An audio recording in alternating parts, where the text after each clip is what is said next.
ministère est un coup dur pour la congrégation.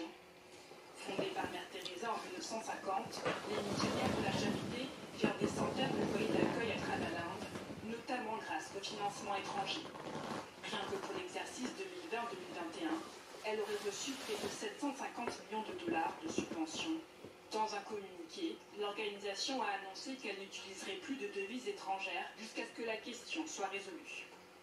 Cette annonce intervient après que la police du Gujarat, l'état d'origine du Premier ministre Narendra Modi, commence à enquêter sur l'organisation pour des conversions forcées d'hindous au christianisme. Une accusation injustifiée pour les soutiens de la congrégation.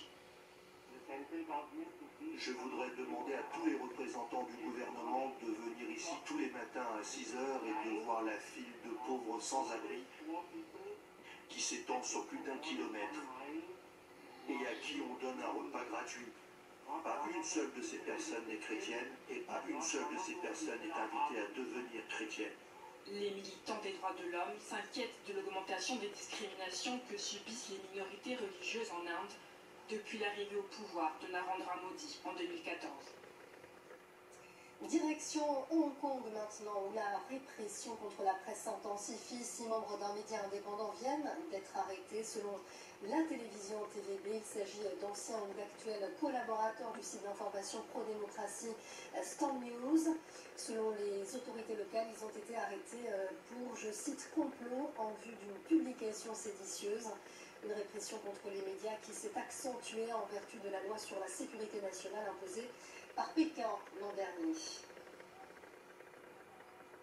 On s'arrête à présent sur les déboires d'Elon Musk en Chine. Là-bas, ces derniers jours, les appels au boycott de son bijou Tesla se multiplient sur les réseaux sociaux. Le milliardaire américain est accusé par Pékin de mettre la pagaille dans l'espace. La collision entre ces satellites SpaceX et la station spatiale chinoise aurait été évitée de justesse. Le récit de Cécile Bouchot. Elon Musk, le fondateur du constructeur automobile Tesla, n'est plus en odeur de sainteté en Chine, et particulièrement sur le réseau social Weibo. Préparez-vous à boycotter Tesla. Quelle ironie! Les Chinois achètent des Tesla, donnent de l'argent à Musk pour qu'il lance des satellites et les jette contre la station spatiale chinoise. De leur côté, les autorités chinoises s'en prennent, elles, à la société américaine SpaceX, fondée aussi par Elon Musk. Cette année, les satellites Starlink lancés par SpaceX se sont rapprochés à 2 reprises de la station spatiale chinoise. Par sécurité, la station spatiale chinoise a adopté des mesures d'urgence pour éviter les collisions. Début décembre, Pékin a même saisi le bureau des affaires spatiales de l'ONU à Vienne, accusant les États-Unis de faire peser une grave menace sur ses astronautes. Les États-Unis parlent du concept de comportement responsable dans l'espace, mais ignorent leurs obligations en vertu des traités internationaux. C'est un cas typique de double langage. Depuis 2019, environ 1900 satellites ont été mis en orbite par l'entreprise SpaceX. Nom du programme Starlink, son objectif apporter une connexion Internet aux 4 coins du globe. Et récemment, la Chine s'est lancée dans la construction de sa station spatiale, le Palais Céleste, une mission dont la réussite est aussi une question de prestige. Selon l'université britannique, les satellites d'Elon Musk sont impliqués dans près de 1600 rencontres rapprochées entre 2 engins spatiaux chaque semaine, soit la moitié des incidents de ce genre. La Chine est loin d'être étrangère au problème.